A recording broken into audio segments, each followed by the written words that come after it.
Guys, it's Mitch Muller with Mindset Empire, and welcome to bonus video number 2. Today we're going to talk about your nutrition, and if you've already gone through your nutrition manual, the mass construction program, then you've seen how we can track your macronutrients. We can even split up your nutrition timings throughout the day to help get you closer to your goal, regardless of whether it's fat loss or muscle gain. And today I wanted to add a little bit more bonus to that. And if you're anything like me, you like watching videos. It makes it a little bit more clear as far as your understanding of how your nutrients should be broken down. And today I'm going to show you my nutrition spectrum. It's something I believe in. It's something I've used with all of my clients, and it's how I structure all my programs. So I'm giving you a little sneak peek into what I end up doing. If you are a personal client of mine, this is exactly what we go through. So this is your basic nutrition spectrum, this line right here on the middle and right here on the board. So what we have here in the very center, if you think of this almost like a teeter-totter, it's balance.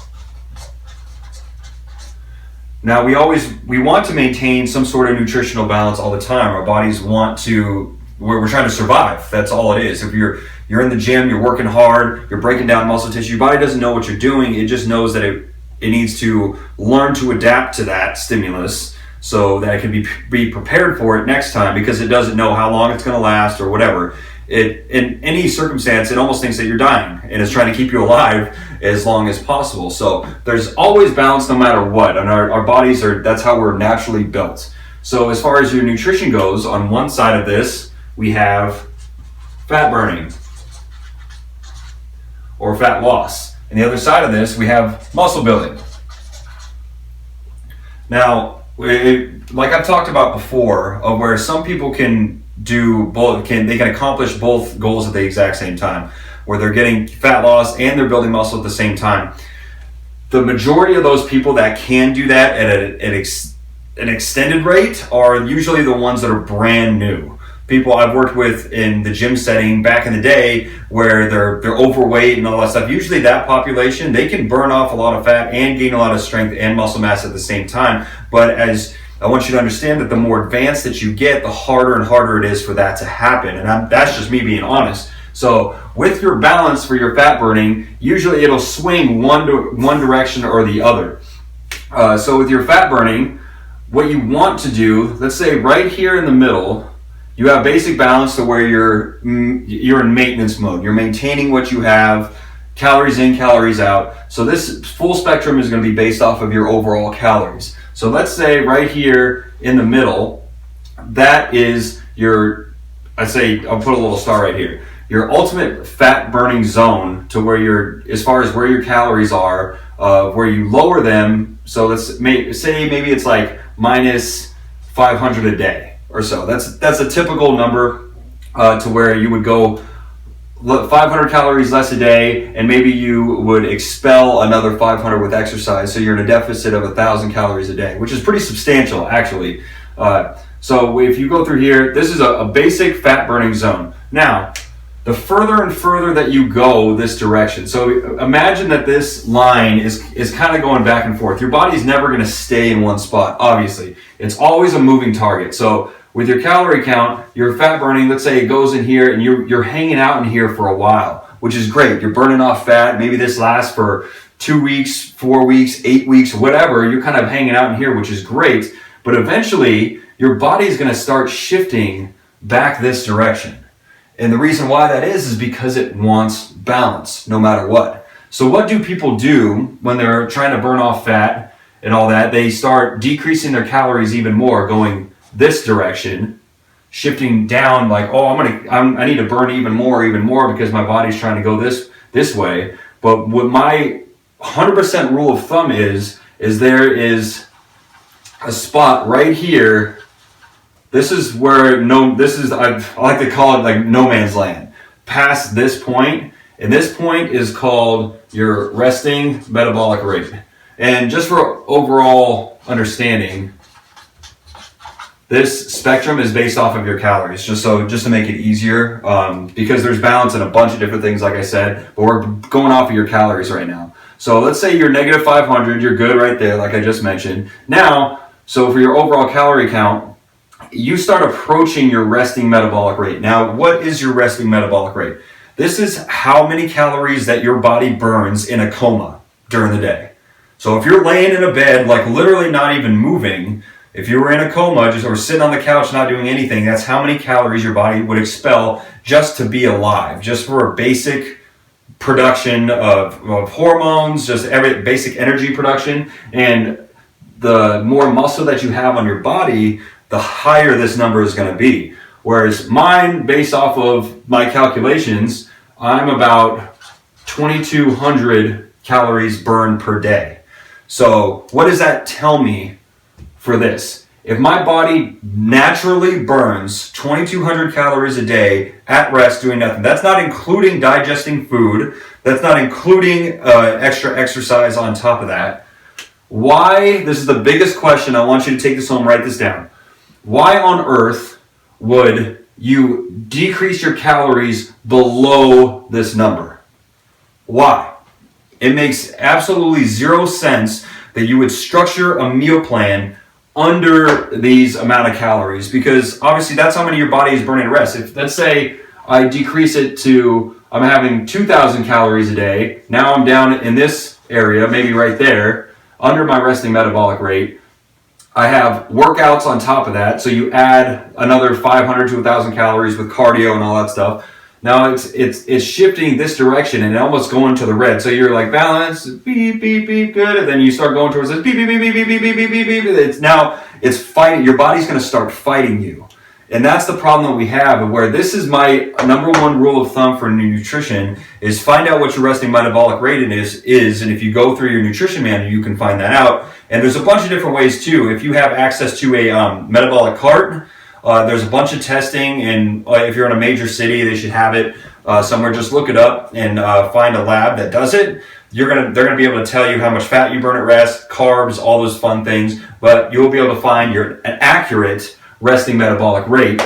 So once you know that number, now you know what to go by, right? So now you can go in the opposite direction. I'd say more for fat burn, because this number is critical.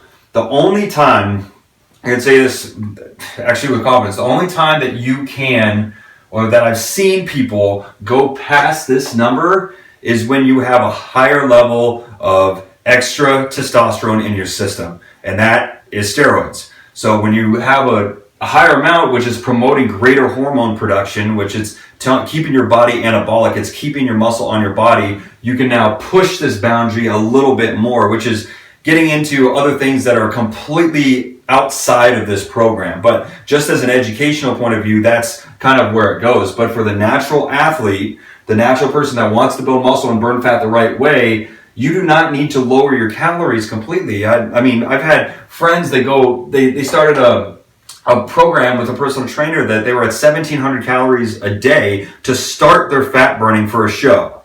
Like, that makes absolutely no sense. Started with 45 minutes of cardio a day and 1,700 calories and roughly my size. If you're already in a 500 calorie deficit just because, now you're adding exercise on top of that, and it's just a recipe for disaster.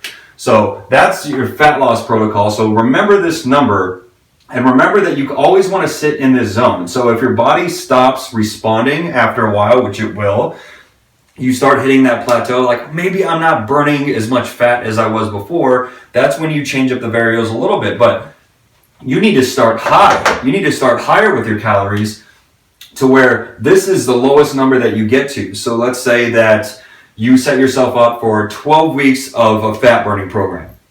Awesome. This is the number that you would aim to hit the last probably 2 weeks to get to those lower body fat percentages. That's it. Maybe the weeks leading to that, like, so for me, I usually start off my contest prep at around 3,000 calories. So if I keep burning fat, I'm going to keep this number until I stop burning fat. There's no reason to lower it, because I would be running out of weapons in my arsenal of fat burning to use, right? So I start with 3,000, and then when my body stops responding, maybe I'll increase my output before I do anything else. So if I increase my output, then I'm going to be burning off more fat by keeping my calories the exact same. So your goal is, I feel like no matter what, in my personal opinion, to keep your calories as high as possible, no matter what, fat burning or building muscle. So let's switch gears. Going into Muscle mode on this side, it's the exact same thing of where you find this balance. So it's almost around the same thing. It's going to be dependent on the person of how many extra calories you have per day. But let's say that you have an extra 500 calories a day, obviously to build muscle. So you've done your work in the gym, you've put in all that work, you've broken down the muscle tissue, and now it needs to grow. All right, so you've expelled a certain amount of energy, however much it is. I mean, you add it up of your basic resting metabolic rate. You have all those nutritional guidelines in your nutrition manual to figure out these numbers. So you're 500 over, and now you're growing. Like, this is awesome. You're in growth mode. You're kind of hanging out in here. Your balance shifts to like, okay, now I'm switching into growth mode. And what happens here, this is where I'm going to dive into your macronutrients and your numbers and why it's so critical. So for muscle building, as you've seen in your nutrition manual, your standard for protein, so I'm just going to break this out. Protein is 1 gram per pound of lean body mass. And that's just a standard. Actually, the regular adult, I believe it's 0.8. But since we're trying to build muscle, round it up to 1, not a big deal. You could go higher than this, that's fine. But I've found over time that your body does not need as much protein. If you're taking digestive enzymes and probiotics, which I'll be talking about in another video, if you're absorbing the amount of protein that you should be absorbing, then 1 gram of protein should be plenty. You don't want to end up on dialysis or something like that because you're consuming so much protein because some guru said that you need a lot of protein to build muscle. And the real truth of it is you really don't need a lot as long as you time it the way it should be and you stay in an anabolic state throughout the day.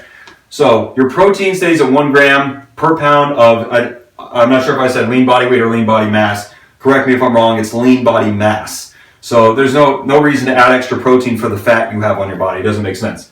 So your protein is set. That's in stone, right? You're good to go. Now your carbs, these are going to vary. And this is a great, I want to say it works for everybody, but it's a great starting point for you to learn from. On off days, you will have 1 gram per pound of lean body mass of carbs. On upper body days, you would increase that to 2 grams of lean pound of body mass.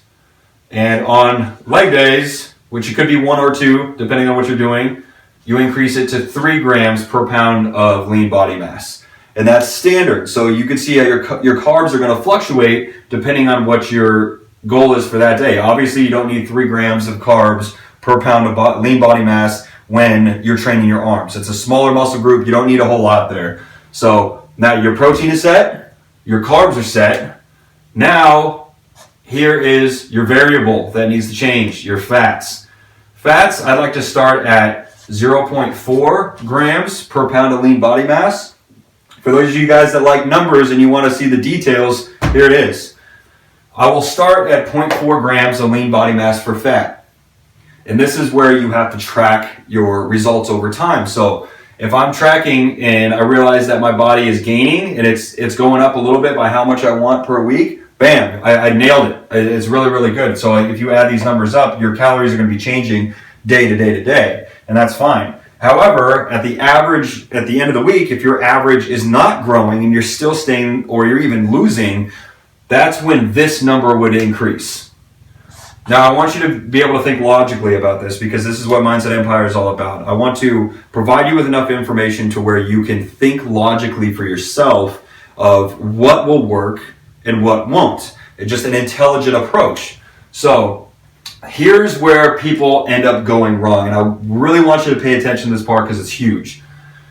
What will happen is if they start hitting a plateau, so they're building muscle, they're over here, beep, beep, beep, and now it starts coming back to that balance mode and like, man, you know what? I'm not gaining weight. It's the same thing I just said. The weight on the scale isn't going up. They hit a plateau. What do? The first thing that most people do will increase their carb intake because you need to eat to build muscle and all that. What is the problem with that? The problem with that is they are shifting more into this direction by adding more carbohydrates. Remember, the person that utilizes the carbohydrates the most efficiently wins, no matter what. So if you can't utilize your carbs in order to build muscle, in the most effective way, you are going to store fat. And that's what this point is at the very end. You're going to start storing fat. And guys will think that it's working for the time being, right? They're going to be like, oh, they change something. They start eating a whole lot more. They go to McDonald's, whatever, and their carbs go up. And the scale starts changing. It's going up. It's doing what they want. Now, all of a sudden, maybe they're burning or they're building muscle about 50% of the time, but they're also storing 50% of the time more fat. So they're getting fat and they're building muscle at the same time. And after a while, you have the building muscle part, which will go up. Now the fat burning is going to start taking over, and you're going to be storing more and more and more fat the further you go along this spectrum. Okay? I want you guys to understand that completely. So how do we fix this? Remember, I said, if you were to pick two of these, this one is set in stone, this one is set in stone. Always. Because the key to this of why it's so critical is your insulin resistance or insulin sensitivity. So the further you go along this spectrum, your body has to release insulin in order to, it's a storage hormone. So it's going to store your carbohydrates and it's going to store the fat. Your body, if it has energy from carbs and fats, it's going to pick one and it's going to store the other. So the more carbohydrates you put in your system, the more insulin has to increase. So insulin goes up. The more that insulin goes up, it's in your system. In your carbs, you keep increasing it more and more and more and more. And now your body's going to be like, you know what? My stores are full. I just need to store fat. It's your body. You're priming your body to store fat, and you're teaching it to store fat. And we don't want any part of that, right? So as you're moving this direction, if insulin, you start getting insulin resistant, now that's where the fat comes in. So the key point is to increase your fats instead. And I really want you to pay attention to that, is that we set your protein, we set your carbs. Now your body can remain insulin sensitive, so the carbs that you use structured around your workouts have a purpose. If there's no reason to eat carbs in every single meal all throughout the day if your body isn't utilizing them, right? And this is going to be individual to you. That's just the way it goes. So we don't want to increase your carbs any more than this based off a standard. Okay, this is only a starting point. So now we increase your fats. So let's say you hit a plateau, you're not building muscle anymore. Increase this guy. Increase your fats. Your fats are the one that will move you forward on the scale. So I'm going to take my average for the week. If I'm not going up, this is going to go to 0.5 or maybe even 0.6 grams. Then I'm going to take my average for the next week. Did it go up? No, it didn't. Well, 0.6, maybe 0.7. And that bad boy is going to keep going up until I start gaining. And if for some reason you're still gaining fat with this, you need to reverse back and go into, am I really training the way I need to be training in the gym? Because if you're not breaking down muscle tissue in the gym, then you're not going to be building muscle at the end of the day. Your nutrition won't even matter because you're not breaking down the muscle tissue. So take this into consideration. Remember I said this is a starting point for all of your nutrition. Keep your protein set, keep your carbs set, and manipulate. This is the variable that you need to manipulate right here is your fat. Fat can go up, fat can go down. Then your body can remain insulin sensitive. So it'll use your protein, it'll use your carbs, and it maintains the balance that it needs to maintain. And you'll sit in this spot right here, and you'll continue to build muscle as long as you possibly can before storing too much fat. So hopefully you got a whole lot more out of this video. I know I'm scribbling all over the place and whatnot, but I feel like when I drew this out for myself, I'm like, you know what, this makes a whole lot more sense being able to see it. So hope you took something from this video. If you have any questions, email me at mitch@mindsetfitness.net. I'm absolutely happy to help you. And always refer back to your nutrition manual too. There's a Q&A in there and all of these numbers as well. So this is your basic breakdown for building muscle. There's also a fat burning one, which is included in that manual as well. So go take a look at that, and I will see you guys in the next video. Peace.